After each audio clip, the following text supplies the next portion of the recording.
Have you ever wondered why, no matter how hard you try, your life seems to circle back to the same pain, the same betrayals, the same invisible wounds? What if I told you that the answer isn't just about what you do, but about who you allow to stand beside you? Here's a shocking truth. According to a study published in the journal Social, Psychological, and Personality Science, the people you surround yourself with can literally predict your happiness, your success, and even your lifespan. But what if some of those people are quietly poisoning your soul? What if the very ones you trust are the architects of your suffering? If you click away now, you might never see the invisible chains that bind you. But if you stay, you'll discover the 7 types of people you must cut out of your life right now, if you ever want to be free. This isn't just another list. This is a journey into the shadow, into the hidden corners of your psyche, guided by the wisdom of Carl Jung, Freud, Adler, Maslow, and Frankl. Because the truth is, the people you keep are the mirrors of your unconscious. They are the living symbols of your deepest fears, your unhealed wounds, and your secret hopes. And until you see them for what they are, you will keep reliving the same story over and over again. Let's begin with the competitor. On the surface, they seem like your friend, your ally, maybe even your biggest supporter. But underneath, they are locked in a silent war with you. Every success you achieve is a threat to their fragile ego. Every joy you experience is a reminder of their own emptiness. Jung called this the shadow projection, the parts of ourselves we cannot accept, so we project them onto others. The competitor is not just competing with you, they are at war with their own shadow. And as long as you keep them close, you will never feel safe to shine. You will always feel the need to shrink, to apologize for your light. Ask yourself, how many times have you dimmed your brilliance to make someone else comfortable? How many times have you felt guilty for your own happiness? The competitor will never celebrate you. They will only tolerate you until you outshine them. Then there is the user, the one who only calls when they need something, the one who drains your energy, your time, your resources, and gives nothing in return. Freud would call this a narcissistic supply. You are not a person to them, but a means to an end. The user is a master of disguise. They know how to make you feel needed, important, indispensable. But the moment you have nothing left to give, they vanish. And you are left empty, wondering if you ever mattered at all. The user teaches you a brutal lesson. Love is not a transaction. Your worth is not measured by what you can provide. But as long as you keep the user in your life, you will always feel like you are not enough, unless you are giving, sacrificing, bleeding for someone else. Next comes the blamer, the one who never takes responsibility, the one who turns every mistake, every failure, every disappointment into your fault. Adler believed that the need to blame others is rooted in deep feelings of inferiority. The blamer cannot face their own flaws, so they make you the scapegoat. They rewrite reality to protect their fragile self-image. But here's the cost. If you let the blamer stay, you will start to doubt your own reality. You will question your own memory, your own judgment, your own sanity. This is not just toxic, it is soul-destroying. The blamer is a thief of your self-trust. And then the complainer, the one who finds a problem for every solution. The one who sees the world through a lens of perpetual victimhood. Maslow would say that the complainer is stuck at the bottom of the hierarchy of needs, trapped in fear, unable to see possibility. The complainer is addicted to their own misery. They will drag you down into the pit with them, convincing you that hope is naive, that dreams are foolish, that nothing ever changes. But here's the truth. The complainer is terrified of change, because change means responsibility, and responsibility means power. If you let the complainer stay, you will start to see the world as they do, a place of scarcity, of danger, of endless disappointment. But the most dangerous of all is the abuser, the one who wounds you, not just with words or fists, but with silence, with neglect, with manipulation. The abuser is a master of psychological warfare. They know how to make you doubt your own worth, your own reality, your own right to exist. Viktor Frankl, who survived the horrors of the concentration camps, wrote that the last of human freedoms is the ability to choose one's attitude in any given set of circumstances. But the abuser tries to steal even that. They want to break your spirit, to make you believe that you are powerless, that you are nothing. If you let the abuser stay, you will lose yourself. You will become a ghost in your own life. The manipulator is subtler. They don't attack you directly. They twist reality, play mind games, use guilt, fear, and obligation to control you. Erich Fromm called this emotional vampirism. The manipulator feeds on your confusion, your self-doubt, your need for approval. They are experts at making you feel responsible for their happiness, their pain, their choices. But here's the secret. The manipulator is terrified of being seen, because if you see them clearly, their power vanishes. If you let the manipulator stay, you will always feel like you are walking on eggshells, never sure what is real, never sure who you are. And finally, the hypocrite, the one who preaches virtue but practices vice, the one who demands loyalty but betrays you in secret. The hypocrite is the embodiment of Jung's persona, the mask we wear to hide our true selves. The hypocrite is not just lying to you, they are lying to themselves. But their lies are contagious. If you let the hypocrite stay, you will start to doubt the very meaning of truth, of integrity, of trust. You will start to believe that everyone is wearing a mask, that nothing is real. So why do we keep these people in our lives? Why do we tolerate the pain, the betrayal, the slow erosion of our spirit? Jung would say it is because we are afraid to face our own shadow. We are afraid to be alone with ourselves. We would rather endure the familiar pain than risk the unknown. But here's the paradox. The moment you cut these people out, you begin to heal. You begin to reclaim your power, your voice, your life. Have you ever felt like you're living someone else's story? Like your life is being written by the people around you instead of by your own hand? Why does nobody talk about the cost of loyalty to the wrong people? Why do we glorify forgiveness but never talk about the courage it takes to walk away? The truth is, cutting people out is not an act of cruelty. It is an act of self-respect. It is the ultimate declaration. I am worthy of love, of respect, of peace. But here's the hardest part. When you cut these people out, you will feel pain. You will feel guilt, fear, even grief. Because you are not just losing a person, you are losing a part of your old self. The self that tolerated abuse, that accepted crumbs, that believed it was unworthy. But on the other side of that pain is freedom. On the other side is the life you were meant to live. Frankl wrote that when we are no longer able to change a situation, we are challenged to change ourselves. The 7 people you need to cut out are not just obstacles, they are invitations. Invitations to grow, to heal, to become who you truly are. Every time you say no to the competitor, the user, the blamer, the complainer, the abuser, the manipulator, and the hypocrite, you are saying yes to yourself. You are choosing to write your own story. So I ask you, who in your life fits these patterns? Who have you been making excuses for out of fear, out of habit, out of hope that they will change? What would your life look like if you finally let them go? Imagine the space you would create for joy, for creativity, for real connection. Imagine the person you could become if you were no longer weighed down by the pain of others. If you've made it this far, I want to know who truly understood the message. Leave the phrase, "I choose my own story," in the comments, and let's see how many of you really grasp what it means to reclaim your life and your power.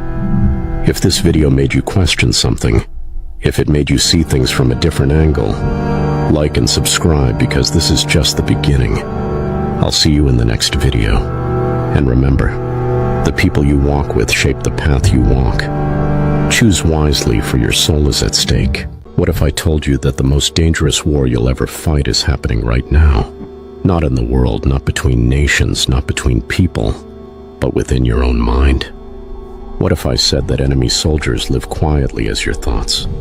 that they whisper self-doubt and confusion right beneath the surface of your daily life, but you call it personality, that they lie to you every single day and you believe them, because these lies don't show up holding weapons.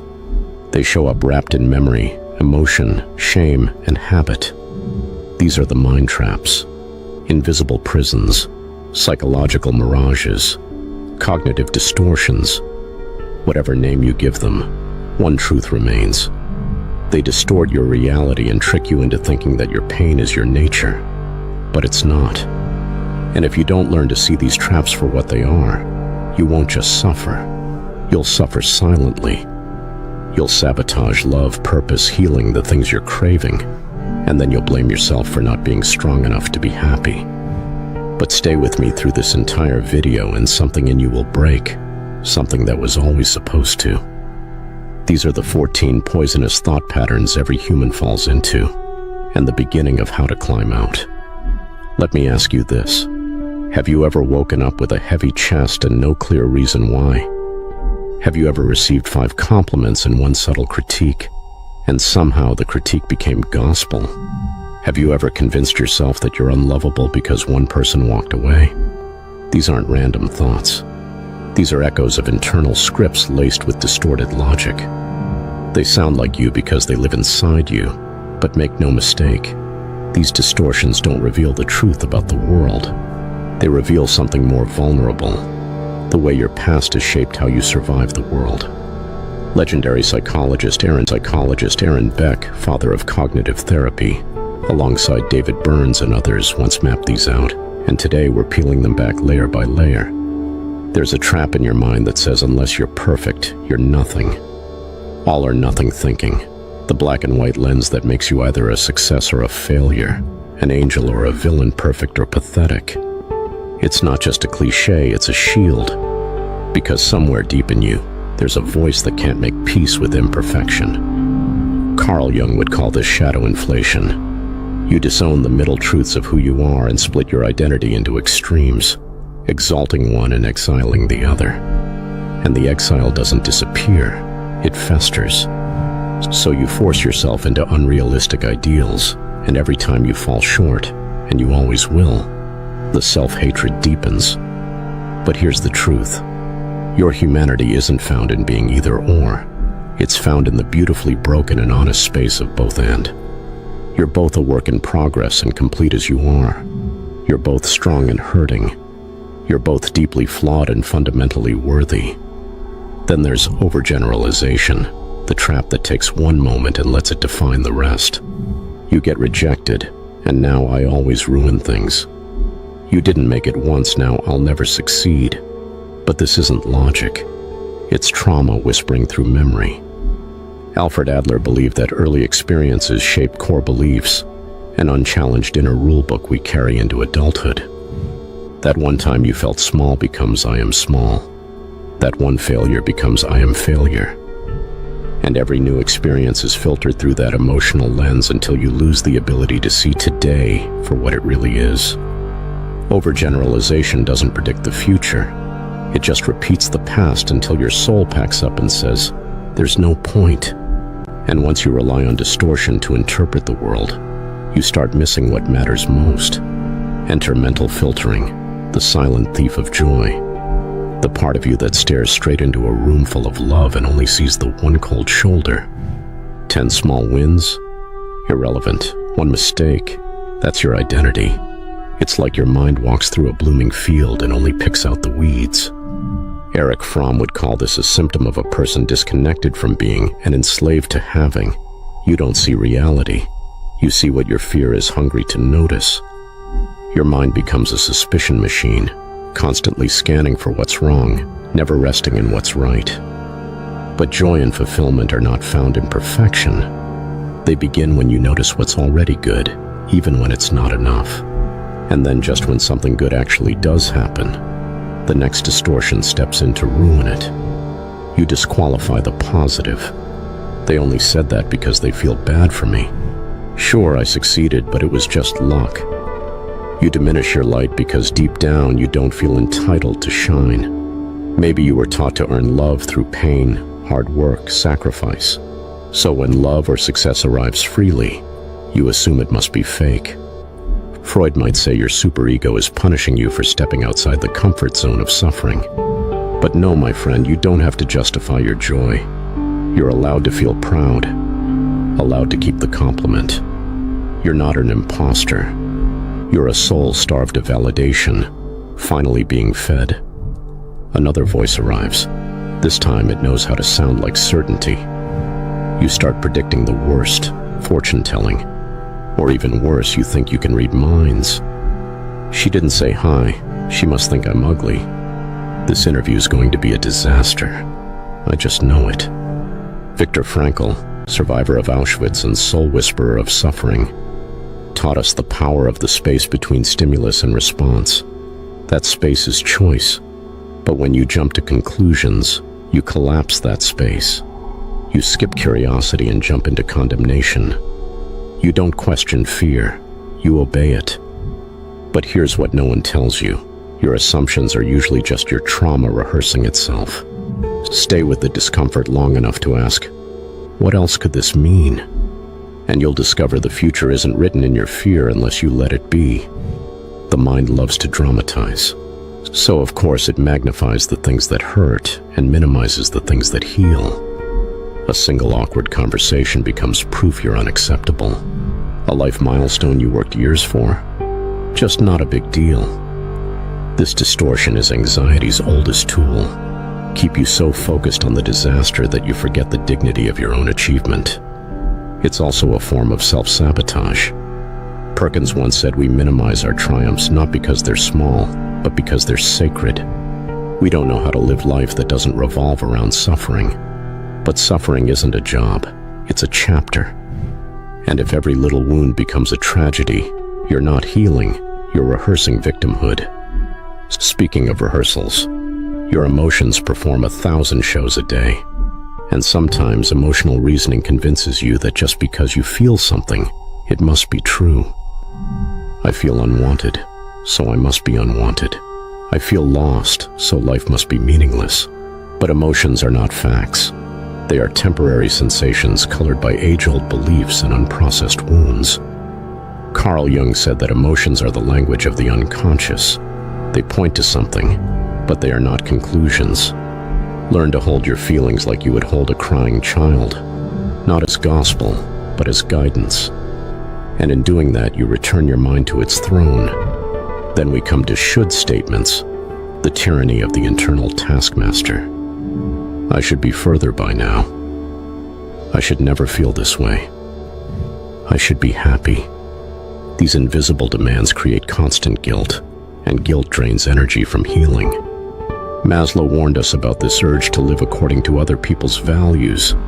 Every should is a leash, and you are not a pet of perfection. Try this instead. Replace should with could. Watch how possibility replaces pressure. Could is freedom. Could is choice. Could is you evolving on your terms. But distortions don't stop there. They get nastier. They begin to reshape your entire identity. You label yourself. Not I failed, but I'm a loser. Not I'm struggling, but I'm disturbed. The inner critic turns from messenger to jailer.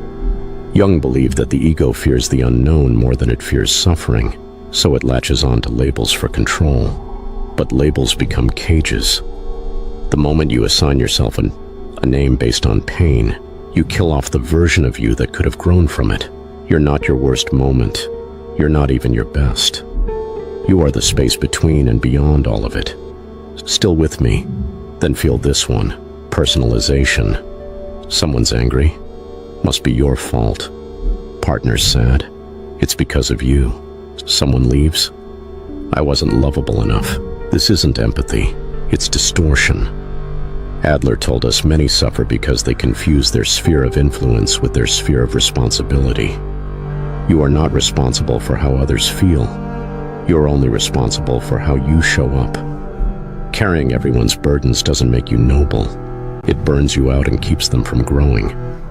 Don't confuse self-sacrifice with love. Love without boundaries is abuse of yourself. Control fallacies come next. Some wander around feeling completely helpless, believing the world controls them, external control. Others believe they must control everything, including how others feel, internal control. Both are illusions. Maslow argued that humans reach self-actualization not through control, but through alignment with the truth. You're not a puppet, but you're not the god of the universe either. The sweet spot is agency, the courage to influence what you can, and the wisdom to release what you can't. Let me pause and ask you something. Have you ever felt like no matter how hard you try, life just won't give you a break? Like you've done everything right and still ended up broken, alone, or empty? That's the fallacy of fairness, the aching belief that life owes you something if you play by the rules, that hard work guarantees reward, that good people always win. But Viktor Frankl would call this the trap of expectation. In the darkest of places, he didn't survive by insisting that life be fair. He survived by insisting that he would still choose meaning, no matter how merciless the storm. If you tie your inner peace to external fairness, you'll roller coaster through joy and resentment. But if you root your soul in the pursuit of meaning, in love, depth, honesty, you become unshakable. Then there's the one that ruins relationships faster than any other. The need to be right, always, even if it costs intimacy. Proof over peace. Jung said the ego resists annihilation, and nothing annihilates the ego like being wrong. But here's a truth that will save your relationships. Being wrong doesn't make you small. Being stubborn does. The desire to be right isn't wisdom, it's fear wearing glasses. True intelligence is not about knowing everything, but about being brave enough to be humbled. And finally, the heavens reward fallacy. The addiction to self-sacrifice. The distorted belief that the more you suffer, the more life will bless you later. But suffering is not currency, and pain doesn't purchase paradise. Frankl taught us that we don't earn meaning through pain, we find meaning within it. You do not deserve pain for being kind. You do not become worthy through burnout. Rest is not a betrayal of the mission. It is the mission. You are allowed to feel joy now, not just after your work is done, but because you exist. If you've made it this far, I want to know who truly understood the message. Leave the phrase, "I am not my thoughts," in the comments, and let's see how many of you really grasp what it means to reclaim the throne of your mind, to be both the warrior and the witness. If this video made you question something, if it made you see things from a different angle, like and subscribe, because this is just the beginning. I'll see you in the next video. And remember, the mind is the battlefield. Freedom begins from within. Have you ever found yourself walking away from a conversation feeling heavy, confused, almost like a little piece of your soul was chipped away, but you just couldn't explain why? Or maybe you've had someone in your life who seemed kind, giving, even loving, but over time you began to lose your peace, your confidence, your clarity, maybe even your identity. Carl Jung, the legendary Swiss psychiatrist who carved the modern roadmap of analytical psychology, warned us that evil doesn't always come wearing a mask. Sometimes it comes wearing a smile, and sometimes it doesn't even know it's evil. The most dangerous people, he said, are not the ones with bad intentions, but the ones who refuse to look in the mirror of their own souls. This isn't about paranoia. This is about protection, about survival, about knowing when someone in your life is eroding you, not elevating you, about digging deep, right into your intuition, the internal alarm system that too many of us have been taught to silence. Carl Jung believed that the psyche is a universe of hidden forces, light and darkness, ego and shadow, persona and soul, and the people around us. They can either nourish the light or awaken the darkness. Some people will make you doubt your sanity while telling you they love you. Some will manipulate you not with threats but with sympathy. Others may not even know they're dangerous. They just leave devastation wherever they go. Jung said, "Until you make the unconscious conscious, it will direct your life and you will call it fate." So what happens when the people closest to us are completely unconscious? What happens when they've refused to confront their own darkness, and instead they feed off yours? What if the damage they do isn't always loud and violent, but subtle, slow, corrosive. Today we uncover the 6 psychological profiles, 6 personalities, 6 dangerous archetypes who can derail your emotional, spiritual, and even physical well-being. Some may be obvious. Others are heartbreakingly deceiving. You may have loved some of them. You may have been one of them in the past. What matters is understanding the cost of staying connected to people who exist in emotional shadows, and the priceless freedom that comes when you finally walk away. The first kind of dangerous person Jung warned about is the one who projects their shadow. They are deeply uncomfortable with their own flaws, insecurities, jealousy, rage, and emotional pain. So instead of confronting or healing it, they do something far worse. They project that darkness outward onto you. These people live in denial of their own unconscious wounds. Everything they can't accept in themselves, they pin on somebody else. If they feel envious, they'll accuse you of showing off. If they're manipulative, they'll claim that you're controlling. They pick out the traits they hate most about themselves and convince you that they belong to you. And the worst part, it's often so subtle. They gaslight you. They make you apologize. They twist reality until up feels like down, good feels shameful, and you begin to lose confidence in your own perception. You find yourself walking on eggshells, explaining your intentions over and over, second-guessing your every move. You begin to internalize their shadow as if it's your own. You stop shining. You stop standing strong. You start shrinking. These people don't just wound you emotionally. They break down your identity, piece by fearful piece. To survive such a person is to reclaim your mind, your self-trust, and your ability to draw a hard boundary. Because they're not interested in truth, they're only interested in escape from themselves. The second type is deceptively charming, socially acceptable, and often even admired. This is the persona-obsessed individual. To Carl Jung, the persona was the social mask a person wears to present themselves in a way that society will approve of. The real danger begins when someone becomes attached to that mask. It defines them. They do not have a solid inner self, only a performance. These are the influencers who appear perfect but are emotionally vacant. The martyrs, always sacrificing, asking nothing of others, but carrying hidden bitterness like a ticking bomb. The polished professionals who can command a room but cannot look you in the eye when the surface breaks. Their entire being is presentation, and behind it, often a deep chasm of disconnection, shame, and fear. Try to connect and you'll find nothing solid, just recycled lines, conditional emotions, hollow comfort. When you show vulnerability, it makes them uncomfortable, even angry, because it threatens the persona they're clinging to. If you try to go deeper, they change the subject. But here's where the danger creeps in, because at first it feels safe to be around them. Nice, refined, controlled. You'll probably even look up to them. But over time, your soul begins starving. You'll realize these people cannot love you deeply because they have no connection to their authentic self. You bond with their mask, not their heart.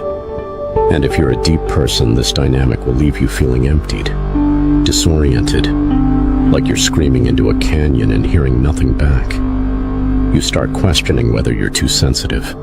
You're not. You're just dealing with someone who's terrified to take the mask off, even in love. Next, we meet the psychic vampire. You may not even see them coming. They aren't flashy. They don't always intend harm, but they will drain you, slowly, consistently, deeply. We've all met this person.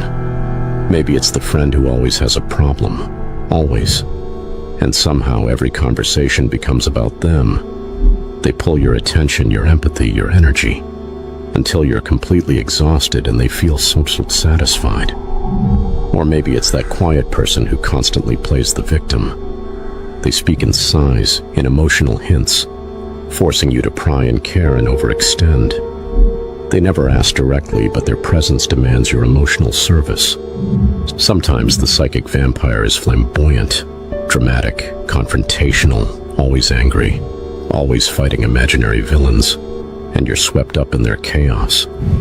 But sometimes they're soft, tragic, even sweet.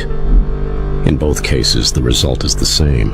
You get tired, and your fatigue isn't physical, it's spiritual. This happens because these individuals are emotionally undeveloped. Their survival depends on others regulating their emotions. They often suffered in childhood. They feel abandoned by the world. The problem is they haven't healed. They've just learned how to survive by draining others. And when you start setting boundaries, they weaponize guilt. You hear things like, "I thought you cared about me," or, "I guess you're just lucky you don't have to deal with this." Never-ending leaks of energy, leaks of guilt, leaks of compassion, until you're depleted, and they just bounce to the next source. Jung taught that the unconscious mind seeks balance, and when a person refuses to heal, their mind will reach out for anything, anyone to relieve their pressure. That much emotional desperation becomes predatory, and it will take everything from you if you're not awake to it. Now imagine someone who rescues you, emotionally, financially, psychologically. Someone who steps in like a hero at your lowest moment. Maybe they take care of you during a breakup, help you through your depression, hold you when no one else was there, and for a while you cherish them. But slowly, you begin to grow. You find your voice again. Maybe you don't need them the same way anymore. Suddenly their kindness curdles into control. They say things like, "After everything I've done for you," or, "Do you even appreciate me?" They start criticizing your choices, undermining your confidence. Isn't that ironic? The one who saved you now resents your healing. This, Jung would point out, is the manipulative savior. They didn't step in for love. They stepped in for control disguised as compassion. That control only works as long as you're broken, dependent. The moment you rise, their identity starts to unravel. Because your strength threatens their love narrative. The more independent you become, the less useful they feel. And instead of celebrating your healing, they sabotage it. They need to feel like the most important figure in your life. That their worth is based not on who they are, but what they've done for you. This is where guilt becomes their tool and obligation becomes your chain. These individuals aren't always aware of their manipulation. But healing around them is like walking through mud. They want you just whole enough to function, but broken enough to stay. And that's not love. That's emotional colonization. And the longer you stay, the more you begin to confuse rescuing for intimacy. You forget that real intimacy honors freedom, not dependency.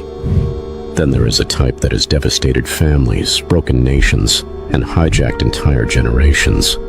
It's not flashy, it's not loud or dramatic, but it is insidiously powerful. The moral fanatic. These people don't think, they believe. Deeply, absolutely. They believe their perspective is the only version of truth. They believe their righteousness justifies everything. And here's the kicker. They don't even realize how dangerous they are. Jung warned intensely of this personality because it leads directly to cruelty disguised as virtue. A moral fanatic isn't just someone with strong values. That's admirable. The fanatic is someone who believes those values make them superior. Someone who thinks they have the right to decide who's worthy, who's pure, who belongs. These people speak in absolutes. They can't handle complexity. They can't say maybe or both. Everything is either sacred or evil, and the moment you challenge them, you become the enemy. You don't disagree with moral fanatics. You get demonized, canceled, exiled. Jung believed this archetype was at the heart of mass manipulation, because when people are certain, without empathy, they'll commit terrible acts while thinking they're heroes. Parents can become moral fanatics. So can teachers, lovers, preachers. They use doctrine instead of dialogue. And when you express another truth, they don't listen. They punish. No curiosity, no softness. Only war. Be careful with these people. They will make you doubt your humanity just to maintain their sense of order. And their justice will always have a blade. Lastly, and most painfully, comes the one who never meant to hurt you, but did, over and over again. This is the unconscious destroyer. These people are not villains, but they're dangerous nonetheless. They love you, but only from their unhealed places. They show up, they try, but their actions don't match their intentions. Maybe they lie, then cry when they get caught. Maybe they cheat, then say they were confused. Maybe they neglect your needs, invalidate your feelings, and yet insist, "I'm trying my best." And in their world, maybe they are. But effort doesn't equal safety. Intent doesn't equal healing. And trauma is not an excuse to damage someone else. These people truly hate hurting you, but they keep doing it. They hate seeing your tears, but they keep causing them. They cannot hold emotional complexity. They collapse under pressure. They avoid accountability like fire. And because they're sometimes kind, sometimes sweet, you keep convincing yourself they're doing their best. Maybe tomorrow it will be different. But it's not. It never is. The damage piles up. And with every transgression, every emotional bruise, your self-worth gets smaller. They don't shatter you with violence, but with slow, confusing sorrow. Their chaos becomes your caretaker role. And suddenly you're sacrificing peace just to keep the connection alive. Jung would say these people live entirely ruled by their unconscious mind, meaning they are victims of their own emotional storms, and you become lightning's unfortunate target. So what do you do about these people? Carl Jung didn't share these archetypes to turn you into a skeptic. He shared them because awareness is the beginning of freedom. You don't protect yourself by being harsh or cold. You protect yourself by being awake. You choose boundaries. You honor your gut. When something doesn't feel right, it's not.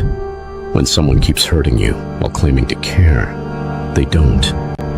When you feel spiritually drained, muted, controlled, or erased, you leave, because continuing to love someone who's destroying you isn't compassion, it's self-abandonment.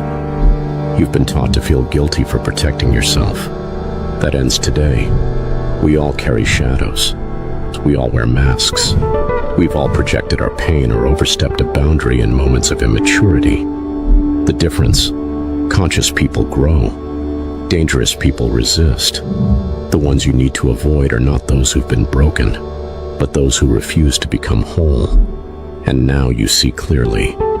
Let this message reach someone who needs it. Share this with someone still entangled. Drop a comment if you've lived this, escaped it, or are still healing. You're not alone. You're not crazy. And your peace is not too much to ask for. Thank you for watching. And if your soul stirred, don't forget to like, subscribe, and stay with us for more psychological awakenings founded in the timeless genius of Carl Jung. You owe no one your destruction.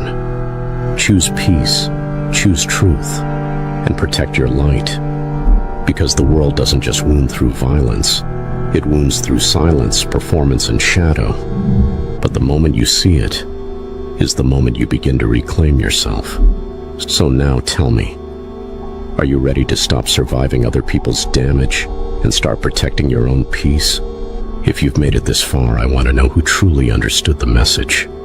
Leave the phrase "clarity is protection" in the comments, and let's see who's ready to walk away from unconscious chaos with conscious strength. If this video made something click, if it helped you name the unspoken or remember your worth, like and subscribe, because this is only the beginning of your healing. I'll see you in the next video. And remember, you don't exist to carry the weight. Have you ever looked someone directly in the eye and wondered what it would take to make them do anything you wanted? No force, no aggression, just silence, suggestion, presence. Have you ever sat quietly in a room full of people and realized how easy it would be to guide their thoughts with the right words, the right smile, the right manipulation cloaked in empathy? This isn't science fiction. This isn't witchcraft or mysticism. This is power, and not the kind chained to position, money, or luck. I'm talking about the purest, most unnerving form of power, the power over other human beings. And if there was ever a man who understood this better than anyone else, it was Niccolo Machiavelli. But this story isn't about history, it's about you. Because as we unlock the world of Machiavelli's influence, the dark, seductive art of manipulation, you'll begin to see echoes in your own life. Echoes in relationships, in jobs, in friendships, in the way someone made you feel insecure and then comforted you just enough to keep you loyal. You'll realize you thought you were in control, but maybe, just maybe, you've always been the one dancing on someone else's invisible strings. Machiavelli didn't invent manipulation, he revealed it. He took the masks off human behavior and exposed what leaders, lovers, politicians, and enemies have always done. He didn't apologize for it. He didn't sugarcoat it. That's why his book, The Prince, has been banned, burned, denounced, and studied by the most powerful individuals in history. Because buried in his words is a dangerous truth. People are far easier to control than they'd like to think. And the first rule of control: never let them know they're being controlled. What makes people predictable is emotion. Machiavelli knew that logic rarely drives decisions. People are not ruled by facts. They're ruled by fear, love, insecurity, status, desire. And the person who understands this, who really understands it, not just intellectually but strategically, can walk into any room and own it. Not by shouting, not by bragging, but by tapping into those hidden drives beneath the surface. You don't need to argue to win. You only need to see where the cracks are, the little weaknesses in someone's identity, and speak directly into those fractures with confidence, precision, and purpose. That's where control begins. Real manipulation is silent, invisible. It doesn't feel like manipulation. In fact, the most brilliant form of control makes the target feel free. They'll laugh with you, agree with you, thank you, swear it was their idea. That's the genius of it. Because the deeper you go, the more you realize people are desperate to belong, desperate to feel seen, desperate to be safe. And the manipulator doesn't force their will. They offer those needs just enough to keep the leash on without pressure. That's why manipulation often feels like affection, why we confuse control for love, and why the most controlling people can be the ones we're closest to. Machiavelli understood this long before social media, long before clickbait political campaigns, psychological marketing, and algorithmic influence.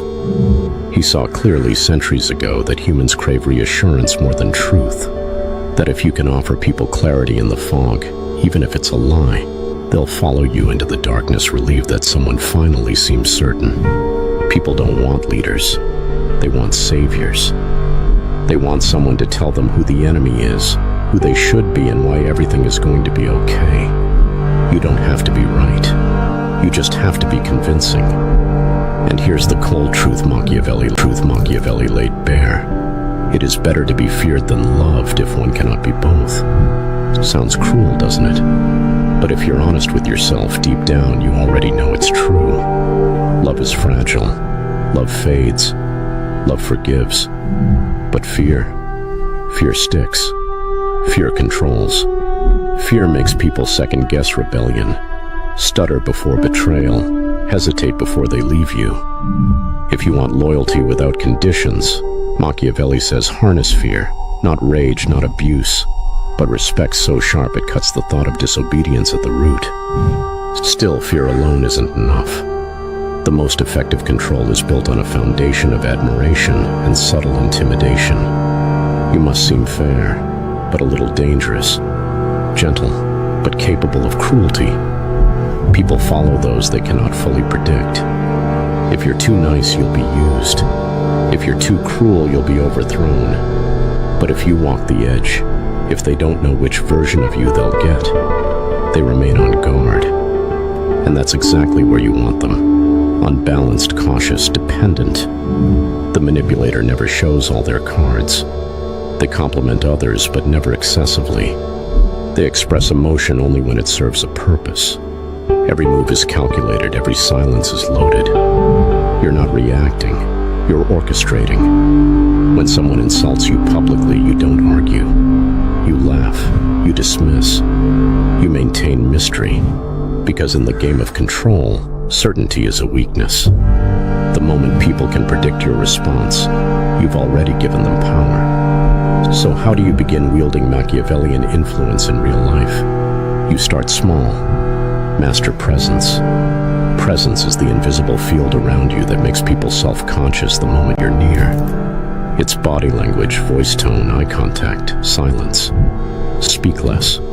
Think more. When you do speak, ensure every word carries intention. People listen more when you talk less, because silence makes people wonder what you're thinking, and wondering creates power imbalance. You're staying calm, in control. They're guessing, trying to keep up, eager to fill the awkward gaps. That's when you get inside their head. Next, observe what people fear. Everyone wears a mask, but behind every confident smile, there's insecurity. Behind every rebel, trauma. Behind every ego, abandonment. Learn people. Study them. Mirror them without obvious mimicry. Make them feel understood. Once someone believes you truly get them, they instinctively lower their guard. That's when you plant suggestions. Not commands, suggestions.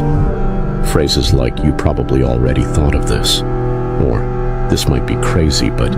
These frames allow your ideas to enter softly, almost subconsciously. And because the idea didn't feel imposed, they accept it. Sometimes they even believe it was theirs. That's manipulation at its highest form, not control through domination, but through influence that feels like self-discovery. You'll also understand status. People are obsessed with hierarchy, even when they pretend not to be. Spark admiration by creating contrast. Don't talk constantly about yourself. Let others do it for you. Hold details back. Let mystery create scarcity. Occasionally contradict expectations, not to confuse, but to command fascination. One day warm, one day reserved. One day playful, the next stoic. The unpredictability keeps them hooked. They want consistency, but they respect complexity more. Remember, the longer they try to figure you out, the tighter your grip gets. On an emotional level, people are rarely loyal to logic. They're loyal to how you make them feel about themselves. Tell someone they're essential, frame them as unique, and they'll walk through fire for you. Not because they love you, but because they love who they believe they're becoming beside you. Building this illusion is the key to emotional control. Show someone a mirror of their potential, and make yourself the reflection. Is it dark? Yes, but reflect. Haven't we all been victims of this before? Haven't we followed people who made us feel special until they didn't?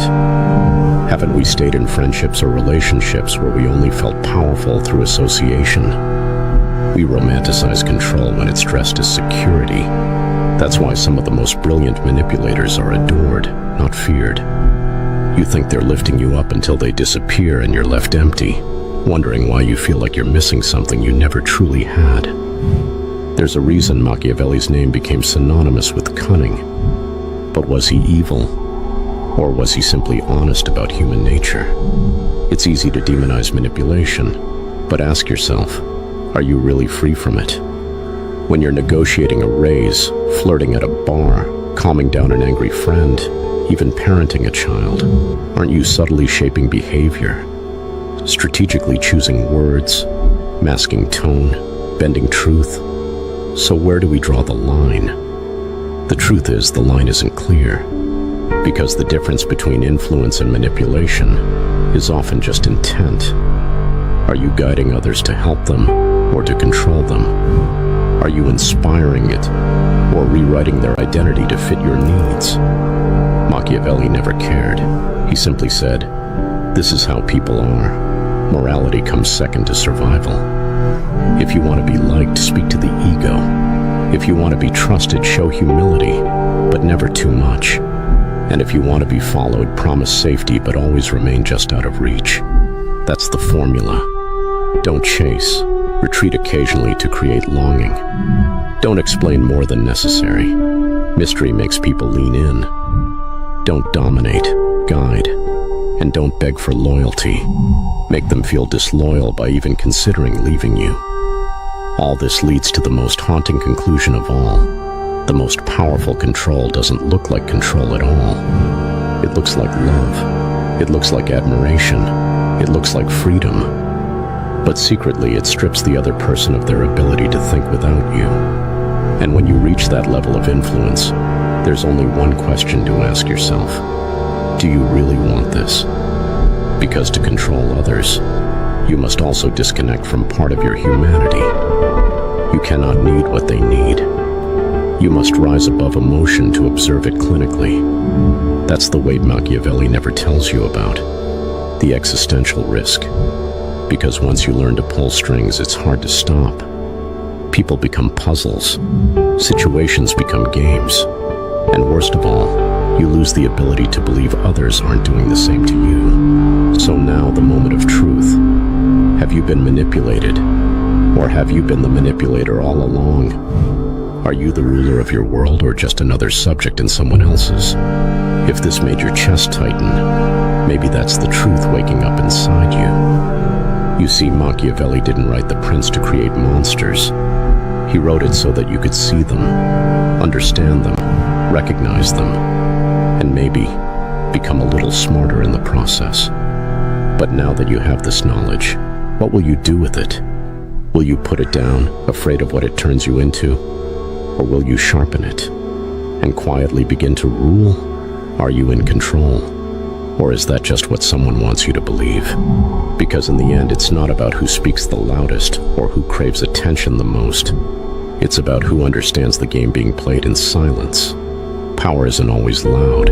It doesn't announce itself. True influence doesn't scream. It whispers, softly and subtly, into the cracks of people's insecurities and desires. The world doesn't reward the most moral. It rewards the most strategic. History remembers the ones who moved with purpose, not permission. The ones who didn't just adapt to the rules of the game, they rewrote them. So now the real question you must ask yourself is not whether you can play the game, but whether you dare to truly win it. And if you've made it this far, really stayed through till this moment, then I believe you saw something, felt something that broke through the noise. If so, I want to know who truly understood. Leave the phrase "influence wears a smile" in the comments below, so I know who's listening with more than ears, who's thinking beyond the surface. If this video made you feel unsettled, if it pulled back the curtain on something you've always suspected but couldn't quite describe, then let that awareness grow. Like this video, subscribe, because this chilling awakening is only the beginning. There's so much more beneath what you think you know. And before this ends, remember one final truth. The most powerful person in the room is never the one speaking the most. It's the one everyone else is unconsciously watching, waiting, reacting to. So don't just be another piece in someone else's strategy. They sit beside you. They laugh with you. They share your secrets, your wins, your pain. Their arms feel warm, their words sound sweet, and their loyalty seems certain. But beneath the surface, something is off. Just slightly. Something you can't quite explain. A quiet inconsistency in how they support you. A hidden tension every time you talk about your dreams. At first you brush it off. Maybe it's you, maybe it's stress, maybe you're being paranoid. But it lingers. It gnaws at you. Until one day you realize it. They don't truly want you to win. They want you dependent. We're not talking about haters.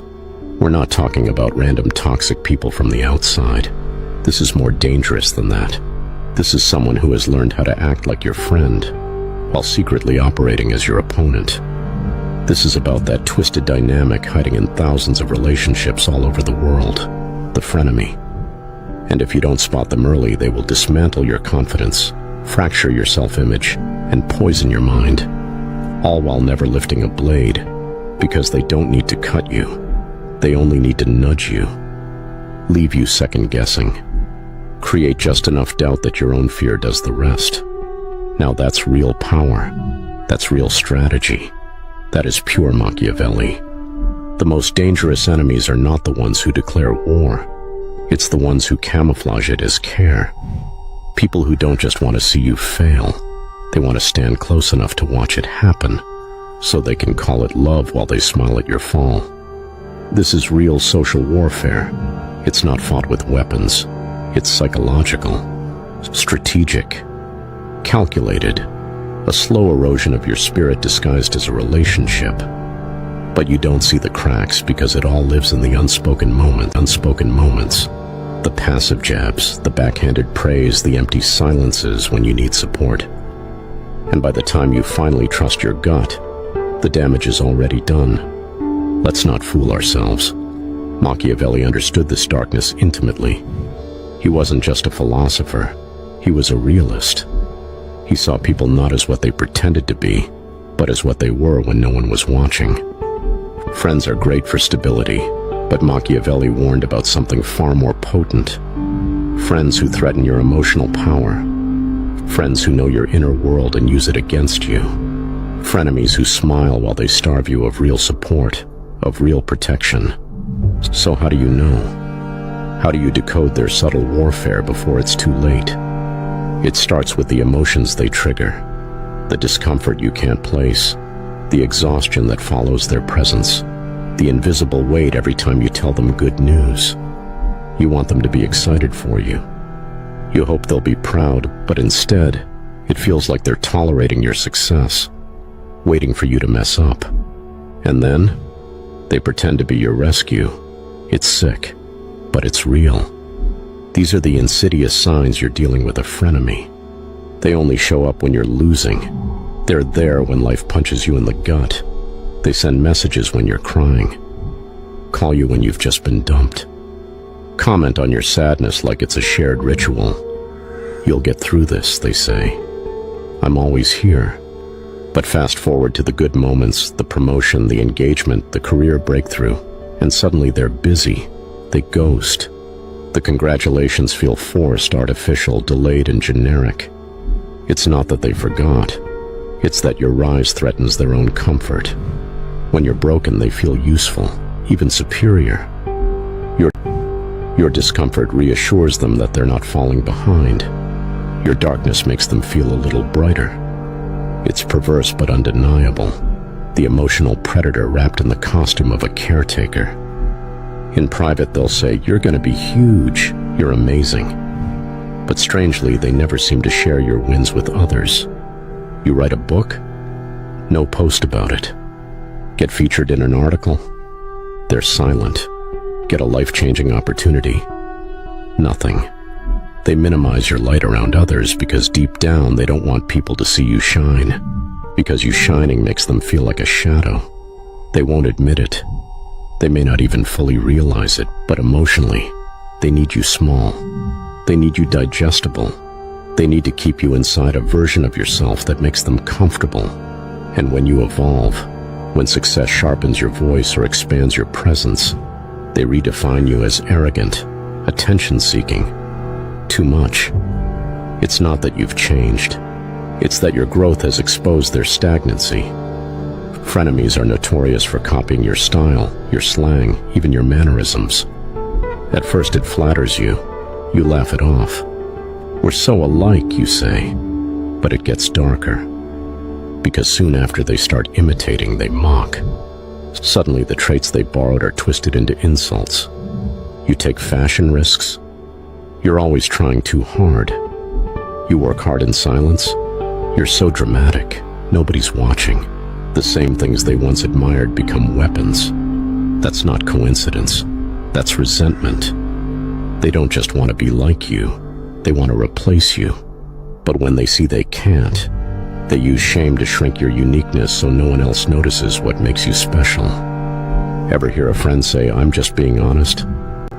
Frenemies hide judgment behind the mask of honesty. If I were you, I wouldn't aim so high.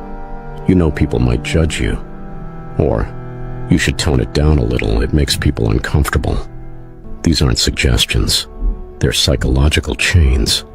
Little pieces of doubt designed to reprogram your inner narrative so that you pull yourself back down. That's how psychological warfare works. No attack, no blow, just words. Strategic words that plant guilt, fear, confusion. Because a frenemy doesn't destroy you, they make sure you do it. And this is key. Most frenemies understand you deeply. They're not random people. They've sat in your pain, held your tears, heard the midnight phone calls where you fell apart. They know your insecurities like a map. So